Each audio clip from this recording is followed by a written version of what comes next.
தமிழகமே உலுக்கிய பொள்ளாச்சி வழக்கு இதில் தீர்ப்பு வந்திருக்கு. 9 பேருக்கு வாழ்நாள் முழுக்க ஆயுள் தண்டனை அங்கே அனுபவிக்கணும் அப்படின்னு சொல்லி இது மக்கள்லாம் கொண்டாடுறாங்க. முதல்ல இந்த புகார் பொள்ளாச்சி காவல் நிலையத்துக்கு போகுது, அதுக்கப்புறம் சிபிசிஐடி விசாரணைக்கு போகுது, அதுக்கப்புறம் சிபிஐ விசாரணைக்கு போகுது.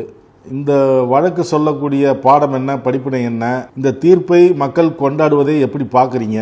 இந்த வழக்கினுடைய வெற்றி என்பது முதலில் நக்கீரனுக்கு கிடைத்த வெற்றியாக நான் பார்க்கிறேன்.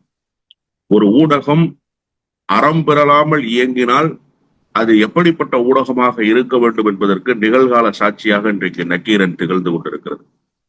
பிப்ரவரி மாதம் 12ஆம் தேதி பாதிக்கப்பட்ட பெண் புகார் கொடுத்தாங்க சார். பாதிக்கப்பட்ட பெண்ணினுடைய புகாரை பெற்றுக்கொண்டவர்கள் நடவடிக்கை எடுத்தார்களான்னு கேட்டா நடவடிக்கை எடுக்கல. திரும்ப பிப்ரவரி 24ஆம் தேதி மேலும் ஒரு பெண்ணிடமிருந்து புகார் வருது. மொத்தம் 2 பாதிக்கப்பட்ட பெண்கள் புகார் கொடுத்துட்டாங்க ஒரே மாதத்துல. அதுக்கு அடுத்த கட்டமா என்ன ஆகுதுன்னு கேட்டீங்கன்னா, பிப்ரவரி மாதம் 26ஆம் தேதி குற்றவாளிகள் பாதிக்கப்பட்ட பெண்ணினுடைய உறவினர்களை தாக்கி இருக்கிறாங்கன்னு ஒரு செய்தி. இதெல்லாம் பிப்ரவரி மாதத்துல நடக்குது இல்லையா? மார்ச் மாதம் இந்த வழக்க இன்றைக்கு முதலமைச்சராக இருக்கிற மரியாதைக்குரிய அண்ணன் தளபதி ஸ்டாலின் அவர்கள் எப்படி நடத்தினார்னு நேற்றைக்கு அரசு வழக்கறிஞர்கள் ஊடகவியலாளர்களிடத்துல சொன்னாங்க.